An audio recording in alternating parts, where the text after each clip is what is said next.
Assalamualaikum warahmatullahi wabarakatuh. Selamat pagi semuanya. Salam sejahtera dan salam literasi ya untuk kita semuanya. Semoga semuanya dalam keadaan sehat walafiat. Nah, di pertemuan kedua kali ini saya Bu Novi Mayasari ya akan membahas terkait dengan bilangan caca dan bilangan bulat. Walaupun minggu kemarin ya sudah saya bahas sedikit tentang bilangan bulat ya. Nah, untuk pertemuan kali ini akan kita bahas ulang ya dengan dua bilangan, yaitu bilangan bulat dan bilangan cacah ya.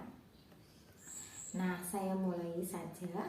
Bilangan cacah sendiri ini harus memenuhi beberapa sifat ya. Yang pertama adalah sifat tertutup. Sifat tertutup sendiri, jadi nanti kita misalkan ya, kita ambil sembarang A atau B gitu ya. Kita operasikan ya dengan operasi penjumlahan. Kalau hasilnya adalah anggota dari bilangan cacah, maka dia terbukti memenuhi sifat tertutup ya. Kita misalkan A dan atau 2B ya, B-nya itu adalah anggota bilangan cacah ya. Nah, kita operasikan ya, hasilnya kan A plus 2B ya. Kalau memang hasilnya tadi A plus 2B itu adalah anggota dari bilangan cacah, berarti dia terbukti ya. Terus yang kedua ini adalah sifat komutatif. Sifat komutatif atau nama lainnya adalah pertukaran. Misalkan kita ambil sembarang ya, pada operasi penjumlahan bilangan cacah A dan B gitu ya, kita operasikan A ditambah B, apakah nanti hasilnya akan sama dengan B ditambah A? Nah, kita misalkan 1 ditambah 0, nanti apakah nanti hasilnya akan sama dengan 0 ditambah 1? Kalau memang iya, terbukti 1 berarti benar ya. Untuk selanjutnya adalah sifat asosiatif atau pengelompokan. Jadi pada operasi penjumlahan ini sembarang bilangan cacah apakah nanti berlaku gitu ya. Ambil sembarang A, B, C berlaku sifat asosiatif. Kita operasikan ya, misalkan kurung buka A ditambah B ya, kurung tutup ditambah dengan C, apakah nanti hasilnya akan sama dengan A ditambah kurung buka B ditambah C? Kalau memang hasilnya sama, jadi terbukti seperti itu ya. Saya lanjutkan untuk unsur identitas. Unsur identitas sendiri di sini untuk operasi penjumlahan adalah berlaku 0 ditambah A, hasilnya akan sama dengan A ditambah 0 ya. Nah, contohnya adalah 0 ditambah 3, hasilnya akan sama dengan 3 ditambah 0 ya. Kalau memang terbukti ya, berarti dia memenuhi sifat unsur identitas. Selanjutnya adalah sifat-sifat perkalian pada bilangan cacah ya. Kita misalkan sama ya, A atau B gitu ya, dikalikan ya. Kalau memang hasilnya adalah sama di anggota dari bilangan cacah, maka dia terbukti. Misalkan 1 kali 2 hasilnya adalah 2 juga anggota dari bilangan cacah, maka dia terbukti ya, seperti itu. Lanjut lagi, sifat komutatif ya. Sifat komutatif pada operasi perkalian ya. Misalkan kita ambil sembarang bilangan cacahnya adalah A dan B ya, kita operasikan A dikalikan B, hasilnya akan sama dengan B dikalikan A.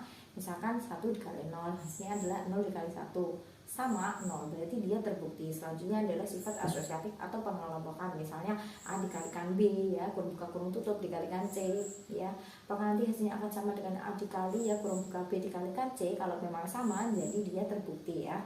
Untuk sifat distributif juga sama ya. Jadi ini sifat distributif perkalian terhadap penjumlahan. Misalkan kita ambil sembarang ya, A, B atau C gitu ya, kita operasikan A dikalikan kurung buka B ditambah C ya, kurung tutup sama dengan A dikalikan B ya, kurung buka kurung tutup ditambah kurung buka A dikalikan C kurung tutup ya. Kalau kita operasikan dan hasilnya sama, terbukti ya, dia merupakan anggota dari bilangan cacah, jadi dia memenuhi sifat distributif ya, perkalian terhadap penjumlahan, seperti itu. Nah, selanjutnya adalah perkalian dengan bilangan 0. Jadi hasil perkalian dari bilangan cacah A ini dengan bilangan 0 hasilnya adalah 0, maka dia terbukti ya memiliki elemen identitas ya pada operasi perkalian, yaitu 0 ya. Untuk penjumlahan juga sama ya, dan perkalian ini juga sama. Jadi hasil perkalian bilangan cacah A dengan bilangan 1 adalah bilangan A itu sendiri ya. Jadi 1 dikalikan A hasilnya sama dengan A kalikan 1 ya, terbukti adalah A ya. Jadi untuk operasi penjumlahan dan operasi perkalian pada bilangan cacah ini berlaku elemen identitasnya adalah 0 dan 1. Sedangkan bilangan bulat kemarin juga sudah sempat saya singgung ya, bahwa bilangan bulat itu terdiri dari baik bilangan negatif, 0 ataupun positif ya.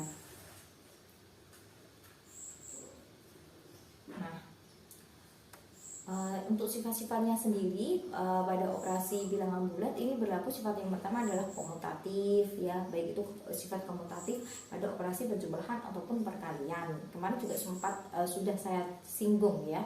Nah, yang selanjutnya ini adalah sifat-sifat asosiatif, baik itu sifat-sifat asosiatif pada operasi penjumlahan ataupun perkalian ya. Misalkan ditambah B kurung buka kurung tutup ditambah C ya, sama dengan hasilnya akan sama dengan A ditambah kurung buka B ditambah C ya. Ini juga berlaku pada operasi perkalian. Kalau memang hasilnya sama ya antara ruas kiri dan ruas kanan dan dia merupakan anggota dari bilangan cacah, maka dia terbukti memiliki sifat asosiatif seperti itu. Selanjutnya adalah sifat distributif. Sifat distributif ini berlaku ada dua ya, perkalian terhadap penjumlahan dan perkalian terhadap pengurangan. Jadi yang pertama adalah A dikali kurung buka B ditambah C ya, kurung tutup. Apakah nanti hasilnya akan sama dengan kurung buka A dikalikan B kurung tutup ditambah A dikalikan dengan C ya, kurung buka kurung tutup. Kalau memang hasilnya sama berarti dia terbukti memiliki sifat distributif perkalian terhadap penjumlahan. Pada operasi pengurangan juga sama ya. Jadi antara sisi kiri dengan sisi yang kanan kalau dioperasikan hasilnya sama berarti dia terbukti memiliki sifat distributif ya. Selanjutnya ini adalah operasi pada bilangan bulat ya, operasi penjumlahan. Misalkan ambil soal ya 5 ditambah dengan negatif 2, hasilnya nanti apakah terbukti 3. Nah, untuk menyelesaikan soal itu biasanya kan Anda langsung gitu ya. Nah, ini tidak, tapi Anda harus berpikir kira-kira identitas atau inverse ya, kita pilih salah satu dari unsur di situ tuh apa gitu ya. Misalkan 5 ditambah dengan negatif 2 ya. Negatif 2 berarti inverse-nya apa gitu ya. Inverse-nya adalah 2 gitu ya. Jadi kita operasikan 5 itu hasilnya adalah 3 ditambah 2 ya. Kurung buka kurung tutup ditambah dengan negatif 2. Nah, 3 ditambah kurung buka 2 ditambah dengan negatif 2, kurung tutup hasilnya adalah 3 ditambah 0. Hasilnya 3, terbukti ya. Nah, itu kan muncul inverse ya, inverse di situ. Selanjutnya adalah teorema 2. Misalkan P dan Q adalah bilangan cacah, jika P itu lebih besar Q, maka ada plus R ya, positif R, atau P dikurangi Q itu sama dengan R ya.